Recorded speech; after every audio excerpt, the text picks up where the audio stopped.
Hi hello, ഞാൻ nymphs 777 tarot റീഡിങ്ങിലേക്ക് എല്ലാവർക്കും സ്വാഗതം.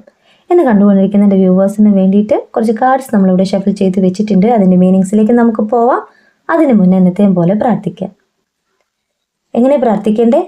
രണ്ട് കൈകളും ചേർത്ത് വെക്കുക. പോസിറ്റീവായിട്ടുള്ള എല്ലാ കാര്യങ്ങളും എന്നിലേക്കും എൻ്റെ പേഴ്സണിലേക്കും അട്രാക്റ്റ് ആകുകയും നെഗറ്റീവ് ചിന്തകളെ എന്നിൽ നിന്ന് എൻ്റെ പേഴ്സണിൽ നിന്ന് റിമൂവ് ആവുകയും ചെയ്യുമെന്ന് പ്രാർത്ഥിച്ചുകൊണ്ട് വേണം നമ്മൾ റീഡിങ്ങിലേക്ക് പോകാനായിട്ട്. ഈ റീഡിംഗ് എന്ന് പറയുമ്പോൾ ടൈംലെസ് റീഡിംഗ് ആണ്, ജനറൽലെസ് റീഡിംഗ് ആണ്. ജനറൽ റീഡിംഗ് ആണ്. നിങ്ങൾ എപ്പോൾ കാണുന്നു അപ്പോൾ മുതൽ നിങ്ങളുടെ ലൈഫിലേക്ക് വാലിഡായി വരുന്ന റീഡിംഗ് ആണ്. റീഡിങ്ങിലേക്ക് പോയാലോ? ഇവിടെ കിട്ടിയിട്ടുള്ള എല്ലാ എനർജീസും നിങ്ങളുടെ പേഴ്സൺ എനർജിയാണ്. ഇന്ന് അവർ നിങ്ങളോട് പറയാൻ ആഗ്രഹിക്കുന്ന, നിങ്ങൾ കേൾക്കാൻ ആഗ്രഹിക്കുന്ന കാര്യങ്ങളെക്കുറിച്ചാണ് യൂണിവേഴ്സ് നമുക്ക് കാണിച്ചു തന്നിട്ടുള്ളത്. ഇവിടെ ആദ്യത്തെ കടന്ന് പറയുമ്പോൾ ജസ്റ്റിസ് ആണ് കിട്ടിയിട്ടുള്ളത്. ജസ്റ്റിസ് എന്ന് പറയുമ്പോൾ നിങ്ങളും നിങ്ങളുടെ പേഴ്സണും ഇപ്പോൾ നോ കോണ്ടാക്ട് സിറ്റുവേഷനിലായിരിക്കണം, ലെസ് കോണ്ടാക്ട് സിറ്റുവേഷനിലായിരിക്കണം. കുറേ നാളുകൾക്ക് മുന്നേ വരെ നിങ്ങൾ അവരെ ചേസ് ചെയ്ത് പോയിട്ടുണ്ടാവണം. നിങ്ങൾ അവരെ കോണ്ടാക്ട് ചെയ്യാൻ ശ്രമിക്കുമ്പോഴും മെസ്സേജ് ചെയ്യുമ്പോഴൊന്നും അവർ റിയാക്ട് ചെയ്യുന്നില്ല, സൈലന്റ് ആയിട്ടിരിക്കുകയാണ്. എന്തൊക്കെ കാരണം കൊണ്ടാണോ നിങ്ങളുടെ പേഴ്സൺ നിങ്ങളിൽ നിന്നും സൈലന്റ് ആയിട്ടുള്ളത്, ആ ഒരു കാര്യത്തിൽ നിങ്ങൾ ഒത്തിരി വിഷമിച്ചിട്ടുമുണ്ട്. നിങ്ങൾ സെൽഫ് ലവ് ചെയ്തു തുടങ്ങി, നിങ്ങളുടെ കാര്യങ്ങളിലേക്ക് ഫോക്കസ് ചെയ്തു തുടങ്ങി. ഇപ്പോൾ നിങ്ങൾ ചെയ്തുകൊണ്ടിരിക്കുന്നത് നിങ്ങളുടെ കാര്യങ്ങൾക്കാണ് ഇമ്പോർട്ടൻസ് കൊടുക്കുന്നത്. അപ്പോൾ അവർക്ക് അവിടെ ഫീൽ ചെയ്യുന്നത് നിങ്ങളോട് ചെയ്ത തെറ്റിനെ കുറിച്ച് ഓർത്തിട്ടാണ്. അപ്പോൾ നിങ്ങൾക്ക് നീതി തരണം, ജസ്റ്റിസ് തരണം എന്ന് ആഗ്രഹിക്കുന്ന ഒരു വ്യക്തിയുടെ എനർജിയാണ് ഈ കാർഡ്സ് കാണിച്ചു തരുന്നത്. അവർ ചെയ്ത തെറ്റിനെ കുറിച്ച് ഓർത്ത് അവർ ഇന്ന് വിലപിക്കുന്നുണ്ട്, വേദനിക്കുന്നുണ്ട്. നിങ്ങൾ വിചാരിക്കും അവർ വളരെ സന്തോഷവാനോ സന്തോഷവതിയോ ഒക്കെ ആയിട്ടിരിക്കുകയാണ്, നിങ്ങൾ ഒരു ശല്യമായിട്ട് അവർക്ക് മാറിയിട്ടുണ്ട്.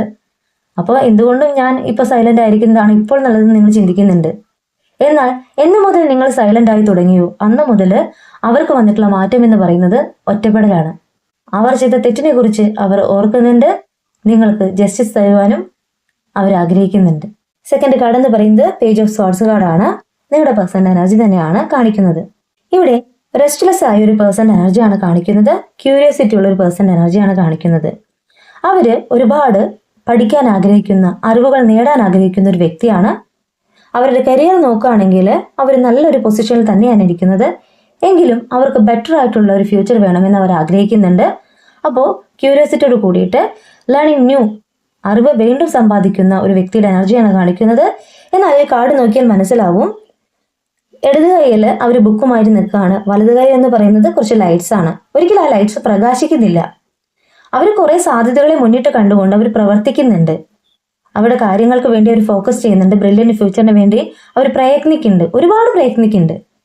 എന്നാൽ തടസ്സങ്ങൾ അവർക്കുണ്ട്. മനസ്സിലാവുന്നുണ്ടോ? ആ തടസ്സങ്ങൾ വരാനായിട്ട് എന്താ കാരണം? നിങ്ങളുടെ വേദനയാണ്.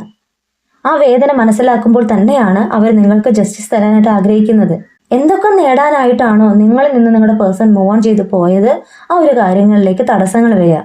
തടസ്സങ്ങൾ വരുമ്പോൾ നിങ്ങളിലേക്ക് അവർ നോക്കി കാണുന്നുണ്ട്, നിങ്ങളോട് ചെയ്ത തെറ്റിനെ കുറിച്ച് അവർ ഓർക്കുന്നുണ്ട്. നെക്സ്റ്റ് കാർഡ് പറയുന്നത് 9 ഓഫ് പെൻഡക്കിളാണ്. എന്ന് മുതൽ അവർ നിങ്ങളിലേക്ക് ഫോക്കസ് ചെയ്തു തുടങ്ങിയോ, നിങ്ങൾക്കൊരു നീതി തരണമെന്ന് ആഗ്രഹിച്ചു തുടങ്ങിയോ, ആ നിമിഷം മുതൽ യൂണിവേഴ്സ് അവരെ അനുഗ്രഹിച്ചു തുടങ്ങിയിട്ടുണ്ട്. അവർ ചെയ്ത തെറ്റിനെ കുറിച്ച് അവർ ആലോചിച്ചിട്ട് അതിൽ നീതി കൊണ്ടുവരണമെന്ന് അവർ എന്ന് ആഗ്രഹിച്ചു തുടങ്ങിയോ അന്ന് മുതലാണ് അവരിലേക്ക് യൂണിവേഴ്സിന്റെ ബ്ലെസ്സിങ്സ് വന്നു തുടങ്ങിയത്. വരും ദിവസങ്ങളിൽ അവർക്ക് വരുന്ന പുരോഗതിയാണ് യൂണിവേഴ്സ് ഈ കാർഡ്സിലൂടെ കാണിച്ചു തരുന്നത്. പേഴ്സണൽ അച്ചീവ്മെന്റിനെയാണ് ഈ കാർഡ് മീൻ ചെയ്യേണ്ടത്. ഇന്നർ പീസിനെയാണ് ഈ കാർഡ് മീൻ ചെയ്യുന്നത്. അവർക്ക് വരും ദിവസങ്ങളിൽ ഒരു ഫിനാൻഷ്യൽ ആയിട്ടുള്ള പുരോഗതി വരുന്നു, അബണ്ടന്റ് വരുന്നു എന്നാണ് ഈ കാർഡ് മീൻ ചെയ്യേണ്ടത്. ഒരു സക്സസിനെ ഈ കാർഡ് മീൻ ചെയ്യുന്നു. സക്സസ് എന്ന് പറയുമ്പോൾ അവരുടെ ലൈഫിൽ അവർ ആഗ്രഹിക്കുന്ന ഒരു ഫിനാൻഷ്യൽ അച്ചീവ്മെന്റ് അതവർ നേടാൻ പോവുകയാണ്. അതവർക്ക് വരാനായിട്ട് കാരണം എന്ന് പറയുന്നത് അവരുടെ മനസ്സിൽ നിങ്ങളോട് ചെയ്ത തെറ്റിനെ കുറിച്ച് അവർ ഓർക്കുന്നുണ്ട്, ജസ്റ്റിസ് തരാൻ ആഗ്രഹിക്കുന്നുണ്ട്. അങ്ങനെ അവർ വിചാരിച്ചിട്ടുണ്ടെങ്കിൽ മാത്രമേ അവർക്ക് ഇങ്ങനെ ഒരു സക്സസ് ഉണ്ടാവുള്ളൂ. എന്നെ കണ്ടുകൊണ്ടിരിക്കുന്ന വ്യൂവേഴ്സിൽ എല്ലാവരും ഒരേ എനർജി അല്ല, ഡിഫറെന്റ് എനർജിയാണ്. അപ്പൊ നിങ്ങൾക്ക് ഇത്രയും കാർഡ്സ് നിങ്ങളുടെ ലൈഫിലേക്ക് വാലിഡ് ആവുകയാണെങ്കിൽ സ്വീകരിക്കാം. നിങ്ങൾക്കറിയാം നിങ്ങളുടെ പേഴ്സണ് ഇപ്പോൾ ഫിനാൻഷ്യൽ ആയിട്ടുള്ള അച്ചീവ്മെന്റ് വരുന്നുണ്ടോ. അങ്ങനെ ഫിനാൻഷ്യൽ ആയിട്ട് അച്ചീവ്മെന്റ് വന്നിട്ടുള്ള, അബണ്ടന്റ് വന്നിട്ടുള്ള നിങ്ങളുടെ പേഴ്സണിന് വേണ്ടിയിട്ടുള്ള ഒരു കാർഡ്സ് ആണിത്. ഇവിടെ നെക്സ്റ്റ് കാർഡ് പറയുന്നത് ക്യൂൻ ഓഫ് വാൻസ് കാർഡാണ്. അവർ ഒരു പാഷനേറ്റ് ആയിട്ടുള്ള ഒരു വ്യക്തിയാണെന്ന് പറയുന്നു. ഒരു കാര്യം ചെയ്യാനായിട്ട് അവർ വളരെ ഡിറ്റർമിനേഷനോട് കൂടി ചെയ്യുന്ന ഒരു വ്യക്തിയാണെന്ന് യൂണിവേഴ്സ് പറയാണ്. വളരെ കോൺഫിഡൻസ് ആയിട്ട് മുന്നിട്ട് നിൽക്കുന്ന, ആ കാര്യം ചെയ്യാനായിട്ട് എത്ര എഫേർട്ട് എടുക്കുന്ന ഒരു വ്യക്തിയാണെന്ന് യൂണിവേഴ്സ് പറയുന്നു. മാനിഫെസ്റ്റ് ചെയ്ത് അവരുടെ കാര്യം സാധിപ്പിച്ചെടുക്കാനുള്ള കഴിവ് അവർക്കുണ്ട്. ഒരു എക്സാമ്പിൾ പറയുകയാണെങ്കിൽ, നിങ്ങളുടെ മനസ്സിനെ മാനിഫെസ്റ്റ് ചെയ്ത് കീഴടക്കാനുള്ള കഴിവ് അവർക്ക് ഉണ്ടായിട്ടുണ്ട് ഇല്ലേ? അതുകൊണ്ടല്ലേ നിങ്ങൾ ഇത്രയും അടിമപ്പെട്ടു പോയത് അവരില്, അല്ലേ? അപ്പോൾ അതുപോലെ തന്നെ ഒരു കോൺഫിഡൻസോട് കൂടിയിട്ട് അവർക്ക് എന്തൊരു കാര്യം സാധിപ്പിച്ചെടുക്കാനായിട്ട് കഴിവുള്ളൊരു വ്യക്തിയാണ്, മറ്റുള്ളവരെ ആകർഷിക്കാനായിട്ട് കഴിവുള്ളൊരു വ്യക്തിയാണെന്ന് യൂണിവേഴ്സ് പറയുന്നു. അത് തന്നെയാണ് ഈ കാർഡ് മീൻ ചെയ്യുന്നത്. ഒരു കാര്യം അവർ ചിന്തിച്ചു കഴിഞ്ഞാൽ അത് നേടിയെടുക്കാനുള്ള കഴിവ് അവർക്കുണ്ട്. അതുപോലെ തന്നെ അവർ മറ്റുള്ളവരെ സഹായിക്കുന്ന ഒരു വ്യക്തിയാണ്. ഹെൽപ്പിംഗ് അതേഴ്സ് എന്നാണ് ഈ കാർഡ്സ് മീൻ ചെയ്യേണ്ടത്. ഇവിടെ നെക്സ്റ്റ് കാർഡ് എന്ന് പറയുമ്പോൾ 6 ഓഫ് സ്വാർഡ്സ് കാർഡാണ്. നിങ്ങളുടെ പേഴ്സൻ്റെ എനർജിയാണ് കാണിക്കുന്നത്, ഒരു ട്രാൻസിഷനെയാണ് കാണിക്കുന്നത്. Helping arriving at the perfect time എന്നാണ് പറയുന്നത്. നിങ്ങളുടെ പേഴ്സൺ നിങ്ങളിലേക്ക് വരുവാനായിട്ട് ആഗ്രഹിക്കുമ്പോൾ അവർ അവരുടെ സുഹൃത്തുക്കളോടോ അല്ലെങ്കിൽ അവർക്ക് വേണ്ടപ്പെട്ട 1-2 പേരോടൊക്കെ ഈ കാര്യത്തെക്കുറിച്ച് പറഞ്ഞിരിക്കണം. അപ്പോൾ അവർ കറക്റ്റായ സമയത്ത് അവരെ ഹെൽപ്പ് ചെയ്യുന്നുണ്ട്. അവർ എന്ത് ചെയ്യണമെന്ന് വളരെ കൺഫ്യൂഷനായിട്ട് ഇരിക്കുമ്പോൾ നീ ഇന്നത് ചെയ്താൽ മതി, ഇങ്ങനെയാണ് ചെയ്യേണ്ടതെന്ന് പറഞ്ഞു കൊടുക്കുവാനും അവരുടെ മനസ്സിനെ ആശ്വസിപ്പിക്കാനും കുറച്ച് പേരുണ്ട്. അവർ പാസ്റ്റിനെ കുറിച്ച് ആലോചിക്കുന്നുണ്ട്, സ്വയം ഹീലാവുന്നുണ്ട്. അവർ വിശ്വസിക്കുന്ന ദൈവം ഏത് തന്നെ ആയിക്കോട്ടെ, ആ ഒരു ദൈവത്തിൽ പ്രാർത്ഥിച്ചിട്ട് അവർ ഹീലാവുന്നുണ്ട്. അവരിലേക്ക് വന്നിട്ടുള്ള ഈ മാറ്റം അവരെ ഹെൽപ്പ് ചെയ്യാനായിട്ട് ആരൊക്കെ ഉണ്ടെന്ന് പറഞ്ഞല്ലോ, ആ ഒരു ഹെൽപ്പ് ചെയ്യാനുള്ള വ്യക്തികൾ തന്നെയാണ് അവരുടെ ഈ ഒരു യാത്രയ്ക്ക് അവരെ സപ്പോർട്ടായിട്ട് നിൽക്കുന്നത്. അപ്പോൾ അവർക്ക് ഈസി ആയിട്ട് നിങ്ങളിലേക്ക് വരുവാനായിട്ട് കഴിയും. ഒന്നുകിൽ യൂണിവേഴ്സ് അവരെ ഹെൽപ്പ് ചെയ്യുന്നുണ്ടാവണം, അല്ലെങ്കിൽ വ്യക്തികൾ അവരെ ഹെൽപ്പ് ചെയ്യുന്നുണ്ടാവണം. ഒത്തിരി തടസ്സങ്ങൾ നേരിട്ടുകൊണ്ടാണ് അവർ നിങ്ങളിലേക്ക് വരുവാനായിട്ട് ആഗ്രഹിക്കുന്നത്. കാരണം ഒരുപാട് കാര്യങ്ങളിലൂടെയാണ് അവരുടെ പാസ്റ്റ് ലൈഫ് പോയിട്ടുള്ളത്. ഒരുപാട് കാര്യങ്ങൾ നിങ്ങളോട് പറയാനായിട്ട് അവർ ആഗ്രഹിക്കുന്നുണ്ട്. ഇന്ന കാരണം കൊണ്ടാണ് ഞാൻ നിന്നിൽ നിന്ന് മാറി നിന്നത്, അതൊക്കെ അവർ നിങ്ങളോട് വഴിയെ പറയും. നിങ്ങളിലേക്ക് എത്താനുള്ള ഒരു സാധ്യതയാണ് ഈ കാർഡ് മീൻ ചെയ്യേണ്ടത്. വരും ദിവസങ്ങളിൽ അവർ നിങ്ങളിലേക്ക് ഒരു ഫോൺ കോൾ ആയിട്ടോ മെസ്സേജ് ആയിട്ടോ നിങ്ങളെ കോണ്ടാക്ട് ചെയ്യുന്നതാണ്, നിങ്ങളോട് കഴിഞ്ഞുപോയ കാര്യത്തെക്കുറിച്ച് പറയുന്നതാണ്. നെക്സ്റ്റ് കാർഡ് 9 ഓഫ് കപ്സ് കാർഡാണ്. നിങ്ങളുടെ പേഴ്സണ് വരും ദിവസങ്ങളിൽ ഒരു ഗിഫ്റ്റ് യൂണിവേഴ്സിന്റെ സൈഡിൽ നിന്ന് കിട്ടാനുള്ള സാധ്യതയാണ് ഈ കാർഡ്സ് മീൻ ചെയ്യേണ്ടത്. അവർ മാനിഫെസ്റ്റ് ചെയ്ത് പ്രാർത്ഥിച്ചൊരു കാര്യം അവർക്ക് സാധ്യമാകാൻ പോകുന്നു, സക്സസ് ഉണ്ടാവാൻ പോകുന്നു, അവരുടെ ഡ്രീംസ് സക്സസ് ആകുന്നു എന്നൊക്കെ ഈ കാർഡ് മീൻ ചെയ്യുന്നുണ്ട്.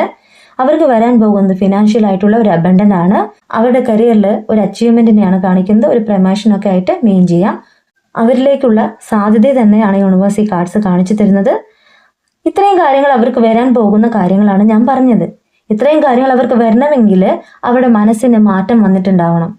നിങ്ങളോട് ചെയ്ത തെറ്റിനെ കുറിച്ച് അവർ വിലപിച്ചിട്ടുണ്ടാവണം. യൂണിവേഴ്സിനോട് ഞാൻ തെറ്റ് ചെയ്തു പോയി എന്ന് പറഞ്ഞിട്ടുണ്ടാവണം. അങ്ങനെ പറഞ്ഞ് പ്രാർത്ഥിച്ച എനർജീസിന് നിങ്ങളുടെ പേഴ്സണുള്ള ഒരു പുരോഗതി തന്നെയാണ് ഈ കാർഡ്സ് മീൻ ചെയ്യുന്നത്. ഒരു ഗിഫ്റ്റ് യൂണിവേഴ്സ് അവർക്ക് കൊടുക്കുകയാണ്.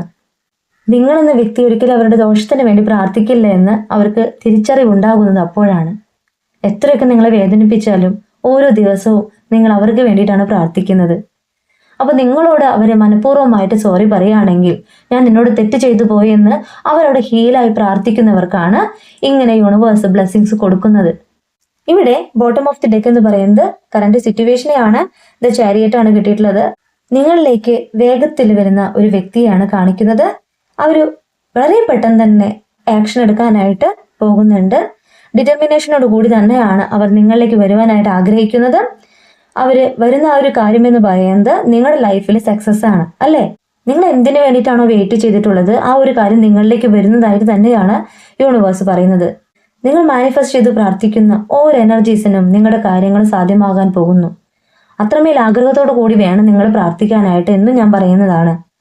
നമ്മൾ മറ്റുള്ളവരെ കുറ്റപ്പെടുത്താതെ നമ്മളിലുള്ള കുറവുകളെ കണ്ടെത്തിക്കൊണ്ട് ആ കുറവുകളെ തിരുത്തിക്കൊണ്ട് നമ്മൾ എന്നു മുതൽ പുതിയൊരു വ്യക്തിയായി മാറുന്നോ, നമ്മൾ മറ്റുള്ളവരെ സ്നേഹിക്കുവാനും എല്ലാവരോടും ദേഷ്യം വൈരാഗ്യവും മറന്നുകൊണ്ട് അവരുടെ കാര്യങ്ങളിൽ നോക്കി കാണുവാനും ശ്രമിക്കുന്നുവോ, ആ എനർജീസിന് വേണ്ടിയിട്ടാണ് ഞാൻ പറയുന്നത്. നിങ്ങളുടെ കാര്യം സക്സസ്സിൽ എത്തും തന്നെയാണ് യൂണിവേഴ്സ് ഇത്രയും കാർഡ്സിലൂടെ പറഞ്ഞു തരുന്നത്. നമ്മൾ ചെയ്യേണ്ട കാര്യം എന്ന് പറഞ്ഞാൽ, നമുക്ക് ചുറ്റും ഒത്തിരി നെഗറ്റീവ് എനർജീസ് ഉണ്ടാവും. അത് ഓരോ എനർജീസിനും അങ്ങനെ തന്നെയാണ്. നമ്മളൊരു പോസിറ്റീവ് ആയിട്ടുള്ള കാര്യം ചെയ്യുമ്പോൾ ഒത്തിരി നെഗറ്റീവ് എനർജീസ് നമുക്ക് ചുറ്റും ഉണ്ടാവും. നമ്മൾ ചെയ്യേണ്ട കാര്യം ആ നെഗറ്റീവിനെ അട്രാക്ട് ചെയ്യരുത്. എത്രയൊക്കെ നെഗറ്റീവ്സ് നമുക്ക് ചുറ്റും വന്നാലും നമ്മൾ പോസിറ്റീവ് തിങ്കിങ്ങോട് കൂടി പ്രാർത്ഥിക്കുക. എനിക്ക് യൂണിവേഴ്സ് തരാൻ പോകുന്നത് സക്സസ് ആണ്, ഞാൻ ആഗ്രഹിച്ച ജീവിതമാണ്, അത് ഞാൻ പോസിറ്റീവ് തിങ്കിങ്ങോട് കൂടിയിട്ട് നോക്കി കാണുകയാണ്. ഇപ്പോൾ എൻ്റെ പേഴ്സൺ എന്നിലേക്ക് വരാൻ കുറച്ച് ഡിലേ വന്നിട്ടുണ്ടെങ്കിൽ ആ ഒരു കാരണം എന്നിൽ എന്തെങ്കിലും ഒരു കുറവുള്ളത് കൊണ്ടാണ്. അല്ലെങ്കിൽ എനിക്ക് ഇതിനേക്കാൾ കൂടുതൽ എന്തെങ്കിലും തരാനാണ്. നമ്മൾ വിചാരിക്കും നമുക്ക് നഷ്ടപ്പെട്ടതെല്ലാം നമ്മുടെ നഷ്ടങ്ങളാണെന്ന്. അല്ല, നമുക്ക് എന്തെങ്കിലും നഷ്ടപ്പെട്ടിട്ടുണ്ടെങ്കിൽ അതിനേക്കാളും കൂടുതലായിട്ട് തരാനാണ് യൂണിവേഴ്സ് ഒരുങ്ങുന്നത്. നമ്മളെ പുതിയൊരു വ്യക്തിയാക്കി മാറ്റിയതിന് ശേഷമേ യൂണിവേഴ്സ് നമുക്കതൊക്കെ തിരിച്ചു തരുള്ളൂ. നമ്മൾ ഒരാളെ സ്നേഹിക്കുമ്പോൾ, ഒരാളിലേക്ക് ഫോക്കസ് ചെയ്യുമ്പോൾ നമ്മൾ നമ്മളെ സ്നേഹിക്കില്ല, നമ്മൾക്ക് ചുറ്റുമുള്ളവരെ സ്നേഹിക്കില്ല. അത് മനസ്സിലാക്കി തരുവാനായിട്ടുള്ള ഒരു കാലയളവാണിതെന്ന് കരുതൂ. ഇപ്പോൾ നിങ്ങളുടെ പേഴ്സൺ നിങ്ങളിൽ നിന്ന് മൂവ് ഓൺ ചെയ്ത് പോയ സമയം മുതലല്ലേ നിങ്ങൾ നിങ്ങളെ തന്നെ സ്നേഹിച്ചു തുടങ്ങിയത്, നിങ്ങളുടെ കഴിവുകളെ മനസ്സിലാക്കി തുടങ്ങിയത്, നിങ്ങൾക്ക് ചുറ്റുമുള്ള ആളുകളെ മനസ്സിലാക്കി തുടങ്ങിയത്. ഈവൻ നിങ്ങളുടെ മാതാപിതാക്കളെ പോലും നിങ്ങൾ കണ്ടറിഞ്ഞ് അവരുടെ കാര്യങ്ങളിലേക്ക് ശ്രദ്ധ ചെലുത്തി തുടങ്ങിയത്. അതൊക്കെ യൂണിവേഴ്സിന്റെ ഒരു ബ്ലെസ്സിങ്സ് ആണ്. നിങ്ങൾ ഒരാളിൽ മാത്രം അടിമപ്പെട്ട് പോകാനുള്ളതല്ല. നമ്മളെന്ന വ്യക്തിയുടെ ജീവിതം എന്ന് പറയുന്നത് ഒരു യാത്രയാണ്. ആ യാത്രയിൽ നമ്മൾ ഒരുപാട് പേരെ കണ്ടെത്തുന്നുണ്ട്. അതിൽ നമുക്ക് അർഹതയുള്ളവരാണ് നമ്മുടെ കൂടെ എന്നും ഉണ്ടാവുക. അർഹതയില്ലാത്തവർ പോവും. അതില് നിങ്ങൾക്ക് അനുയോജ്യമായത് കറക്റ്റ് സമയത്ത് നിങ്ങളിലേക്ക് യൂണിവേഴ്സ് തരുമെന്ന് തന്നെയാണ് ഞാനും പറയുന്നത്. നിങ്ങൾ ചെയ്യേണ്ട കാര്യമെന്ന് പറഞ്ഞാൽ പൂർണ്ണമായിട്ട് വിശ്വസിക്കുക യൂണിവേഴ്സിനെ. നിങ്ങൾ വിശ്വസിച്ചു കഴിഞ്ഞാൽ, പോസിറ്റീവ് തിങ്കിങ്ങോട് കൂടി നിങ്ങൾ പ്രാർത്ഥിച്ചു കഴിഞ്ഞാൽ അർഹതപ്പെട്ടത് നിങ്ങളുടെ കയ്യിലേക്ക് യൂണിവേഴ്സ് കറക്റ്റ് സമയത്ത് എത്തിക്കും. ഇനി ഈ റീഡിങ് ഞാൻ ഇവിടെ എൻഡ് ചെയ്യാൻ പോവുകയാണ്. ഈ റീഡിങ് നിങ്ങൾക്ക് ഇഷ്ടമായിട്ടുണ്ടെങ്കിൽ ലൈക്ക് ചെയ്യുക, ഷെയർ ചെയ്യുക, സബ്സ്ക്രൈബ് ചെയ്യുക. നിങ്ങളുടെ വിലപ്പെട്ട നിർദ്ദേശങ്ങളും അഭിപ്രായങ്ങളും പേഴ്സണലായിട്ടും അല്ലാതെയും എന്നെ അറിയിക്കാം. ഇനി ഒരു കാര്യം പറയട്ടെ, പേഴ്സണൽ റീഡിങ്ങിന് വന്നാലേ നിങ്ങളുടെ അക്യുറേറ്റ് കാര്യം എനിക്ക് പറയാനായിട്ട് സാധിക്കുള്ളൂ കേട്ടോ. കാരണം ഇതൊരു ജനറൽ റീഡിംഗ് ആണ്. എല്ലാവർക്കും ഒരുപോലെ അല്ല റെസിനേറ്റ് ആവുന്നവർ സ്വീകരിക്കൂ. പേഴ്സണൽ റീഡിങ്ങിന് ആവശ്യമുള്ളവർക്ക് എന്നെ കോൺടാക്ട് ചെയ്യാം. കോൾ ചെയ്യരുത് കേട്ടോ, വാട്സപ്പിൽ മെസ്സേജ് ചെയ്യൂ. ചിലപ്പോൾ റീഡിംഗ് സമയത്തായിരിക്കും നിങ്ങൾ തന്നെ കോൾ ചെയ്യുന്നത്, അപ്പോൾ അത് മറ്റുള്ളവർക്കൊരു ബുദ്ധിമുട്ടാവും. നിങ്ങൾ എനിക്ക് മെസ്സേജ് ചെയ്യുകയാണെങ്കിൽ എനിക്ക് നിങ്ങളെ തിരിച്ച് കോൺടാക്ട് ചെയ്യാമല്ലോ. എൻ്റെ ഫ്രീ ടൈമിൽ നിങ്ങൾ എനിക്ക് കോൺടാക്ട് ചെയ്യാം. നിങ്ങൾക്ക് വേണ്ടിയിട്ട് റീഡിംഗ് എടുത്ത് തരും ചെയ്യാം. അടുത്തൊരു വീഡിയോ ആയിട്ട് നിങ്ങളിലേക്ക് ഞാൻ വരും. നിങ്ങളുടെ സ്വന്തം നീസ്.